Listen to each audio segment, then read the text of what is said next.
Sumaikan University from Japan.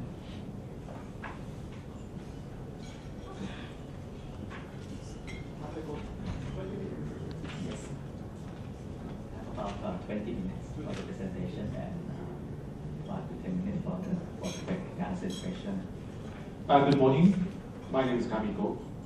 And although I teach at Eropa University now, I've been in the civil service for 30 years. So probably my presentation is not very academic, I'm afraid. And essentially what I'm going to talk about is introduction of a case of prefectural government in Japan.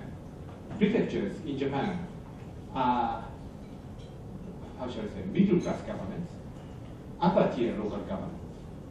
Japan is divided into 47 prefectures, and this is a case of one of them, which is called Kyoto. And probably you know the name of Kyoto, the ancient capital of Japan.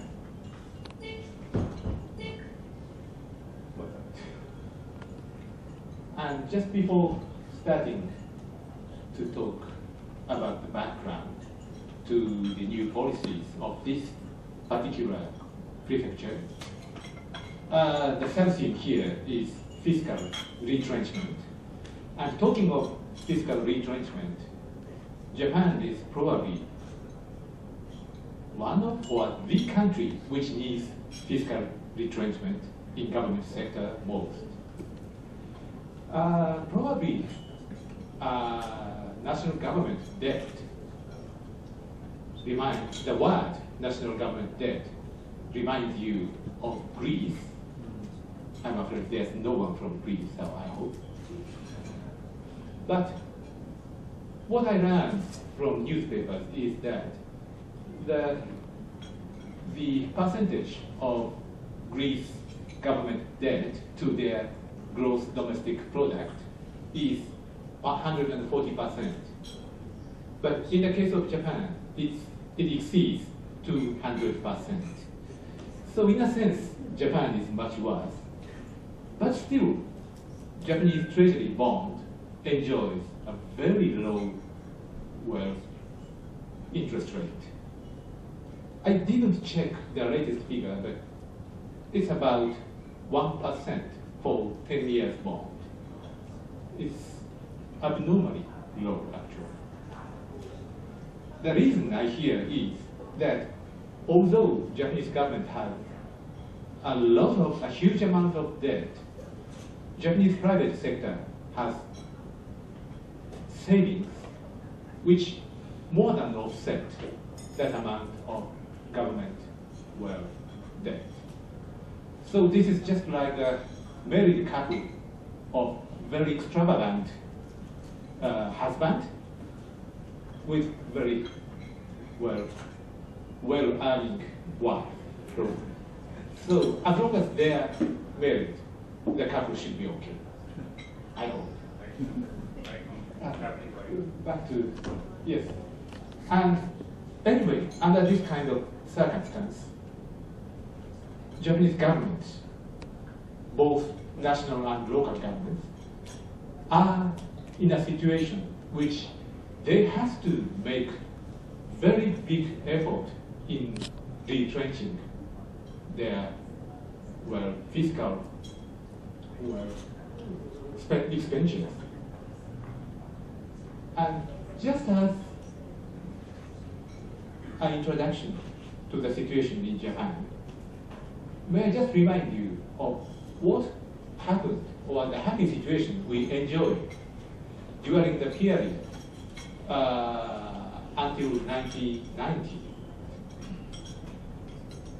During the period from mid-1950s to, it depends on the definition, but until probably 1990, we enjoyed a period of relatively high economic growth.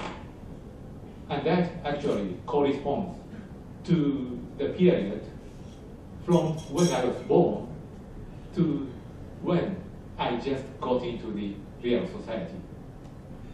So when I was young, I always believed that tomorrow is a better day than today. A few months ago, I asked my students, do you feel the same? And they said, definitely no. Tomorrow is at best the same as today, they said. So this is our, problem, but during this period of rapid economic development, government sector in Japan received increasing revenue every year. And it's not only increased in the total amount, but also in the percentage to the GDP. Because usually the tax rate is progressive, so as the nominal figure goes up, the percentage or share goes up. And also, our growth was, as usual, accompanied by moderate, inflation, which of course cancels out some of the growth, but it pushes up the nominal figure, so pushes up the government's share. And also, this worked very conveniently for government. As long as they keep the nominal amount of a certain particular budget the same, the real figure goes down automatically. So this was a kind of automatic, budget reduction system. And so, by every item on the budget in the previous year goes down as long as the government keeps the figure the same year on year. So, as I wrote here, the government could effectively adjust budget allocation by distributing the increased amount to the areas which need new investment. So next, please. But after 1990, our economy hardly developed.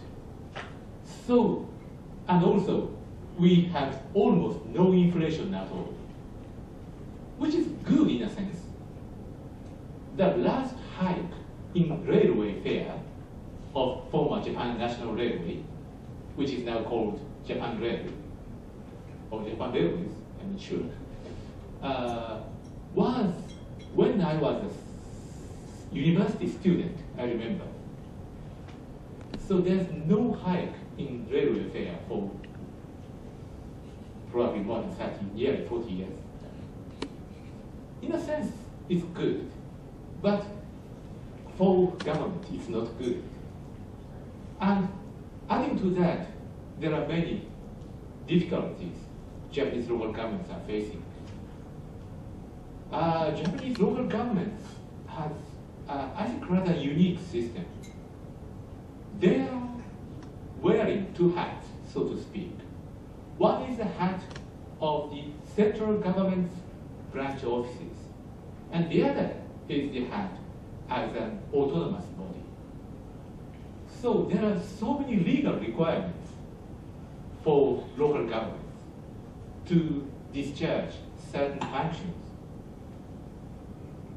And also, as I told you, that during our period of rapid economic growth, a kind of common sense was